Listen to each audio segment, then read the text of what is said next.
Nobody wants them here except sort of marginally the king who wants to see his grandchildren. Not a single person in Britain apart from the king. They don't trust them, period. They just don't trust them. I mean, Harry to them is like Brooklyn Beckham is to the Beckhams. Well, the word is same treatment this time.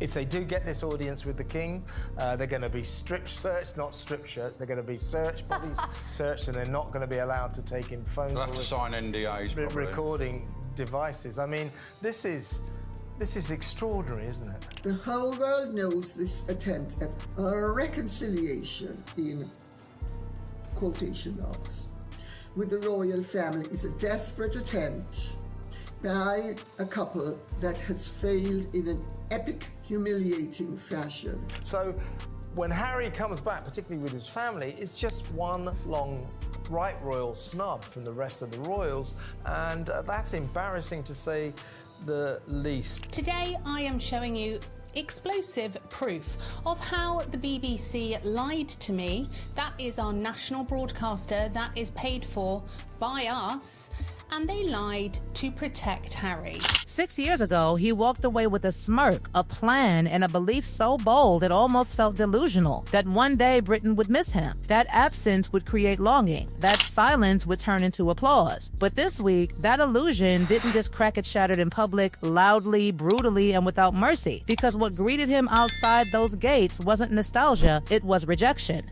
Raw, unfiltered, thousands of voices, one unmistakable message. And if you think that was the worst part, wait until you hear what was already waiting inside those palace walls. Because this isn't just a return story, this is a collapse happening in real time. Who has spent years trashing our country, who's branded the royals a bunch of callous racists. And he emphasised the concern that Angela Levin has actually reported here on Outspoken, that Meghan is going to use the trip to push her failing business.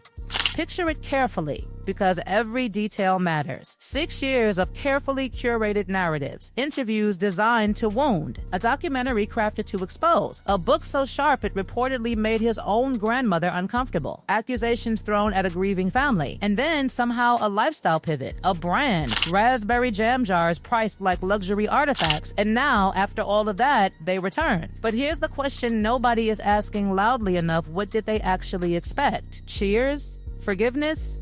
A red carpet rolled out for people who walked away burning bridges behind them? The whole world knows this attempt at a reconciliation, in quotation marks, with the royal family is a desperate attempt by a couple that has failed in an epic, humiliating fashion. Because let's not pretend this moment came out of nowhere. The warning signs were there from the beginning. That interview, that moment in California, the sunlight, the calm setting, the calculated tone, and then the detonations. Words like racism dropped into global headlines like grenades. That was the moment. The exact moment everything shifted. You could feel it, you could predict it, and many did. Here's the answer. Because to take the easy option and just stick around in California won't get Manic Meg a single column inch of positive publicity.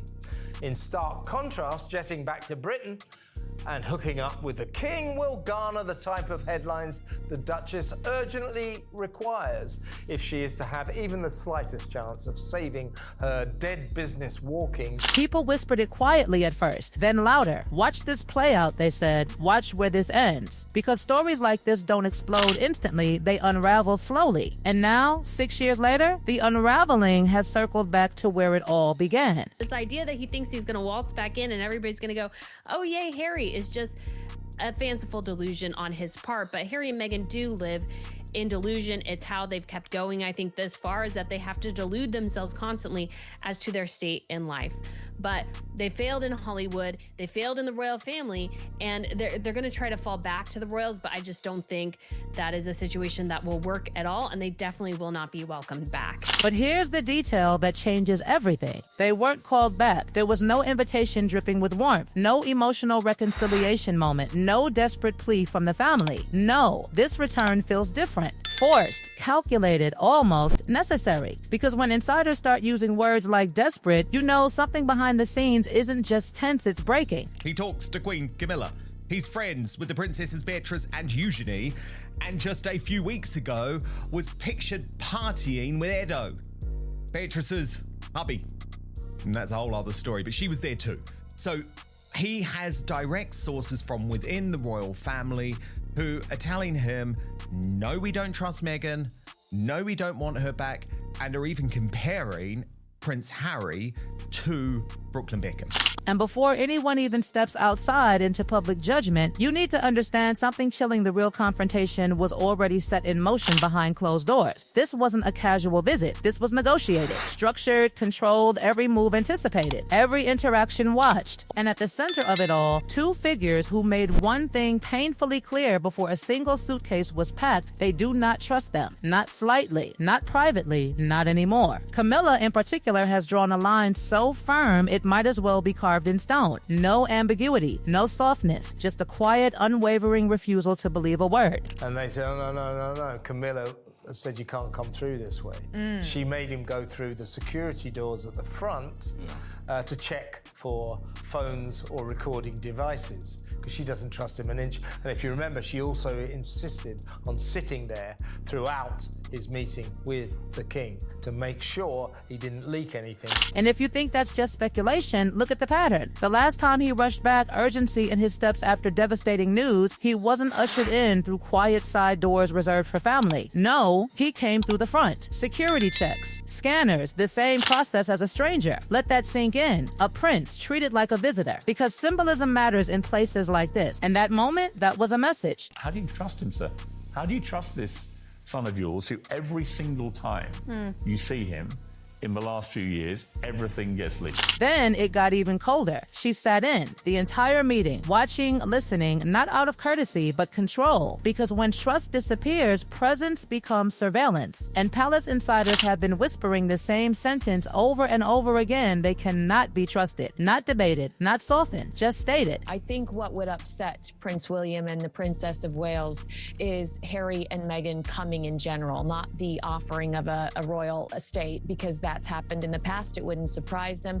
But Harry and Meghan coming in general would probably get under their skin, because Harry and Meghan have rejected this royal family. They've slandered this royal family. And then there's the silence, the most dangerous signal of all. No statements, no emotional responses, no public reaction, just absence. William didn't speak. He didn't engage. He didn't even acknowledge. Instead, something far more telling happened. He removed himself entirely. Catherine, the children, gone, not available, not present, not part of the story anymore. And that's not anger. That's something far more final, because anger means you still care enough to react. This feels like closure, cold, deliberate closure. And if you follow the pattern closely, something unsettling starts to emerge. Every door that once symbolized belonging now feels conditional. Every interaction filtered, every movement watched. The warmth gone, replaced with calculation. Because this isn't a family reunion, it's a controlled re-entry. And the real question is, why now? Why return at the exact moment when public sentiment has hardened, when opportunities outside have started to thin, when narratives are no longer landing the way they once did? Because patterns don't lie. Timing doesn't lie. And desperation always leaves fingerprints. And standing outside those palace gates, hearing those voices rise, not in support, but in resistance, something must have clicked. Something undeniable, because the illusion of being missed only survives in silence. And this week, silence was replaced with something much louder, something impossible to ignore, something that doesn't fade easily once it begins. But here's where the story twists into something darker, something far more revealing than just a cold reception or a denied request. Because while the world focused on what was happening outside, the real tension was buried deep inside, layered in conditions, restrictions, and silent power plays that stripped this visit down to its true meaning. This wasn't a homecoming. This was containment, controlled access, limited movement, watched conversations, and most importantly, zero trust. Every action taken during this visit feels like a quiet reminder of status lost. Walking through the front entrance like an outsider wasn't just protocol, it was symbolism weaponized. A visual downgrade. A message that doesn't need explaining. You don't belong here the way you once did. Not anymore. And then there's the surveillance disguised as presence. Sitting in on meetings, observing observing every word. Because when people believe you might twist conversations later, they stop giving you private ones. Think about that. Think about what it takes for a family to reach that level of caution, that level of distance. It doesn't happen overnight. It builds, it fractures, and then one day, it's just gone. But the coldest move of all wasn't confrontation, it was absence. The deliberate removal of key figures from the scene. No clash, no argument, just silence. And silence in this context is deafening because it tells you something final. This isn't a conflict anymore. It's a conclusion.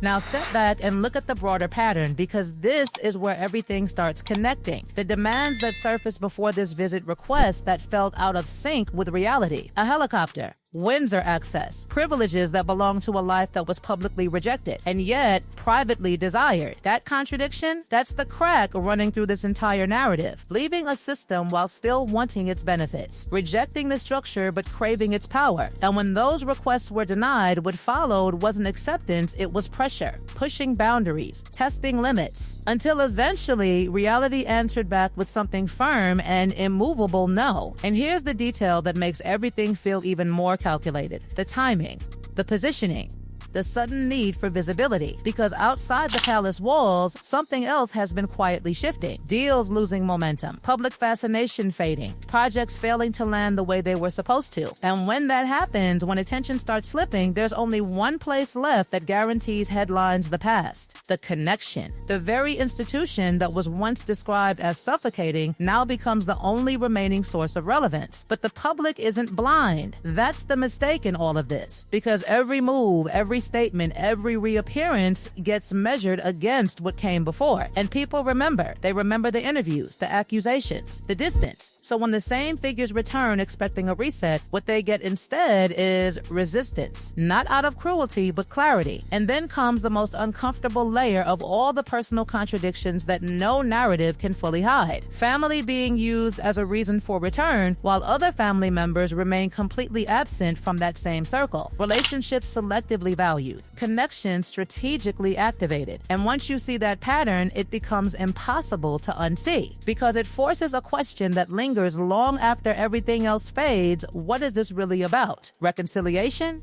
or necessity? Now, bring it back to that moment outside the palace.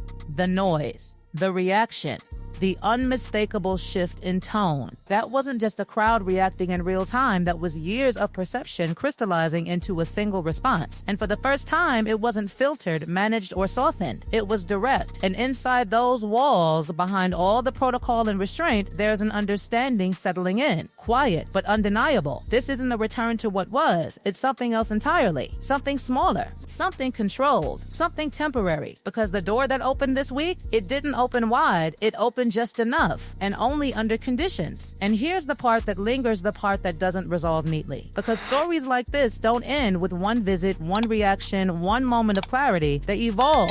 They tighten. They move towards something inevitable. And if you follow the trajectory closely, one thing becomes painfully obvious. This isn't rebuilding. This is the final phase of something that's already broken. And the next time those gates close, they might not open again.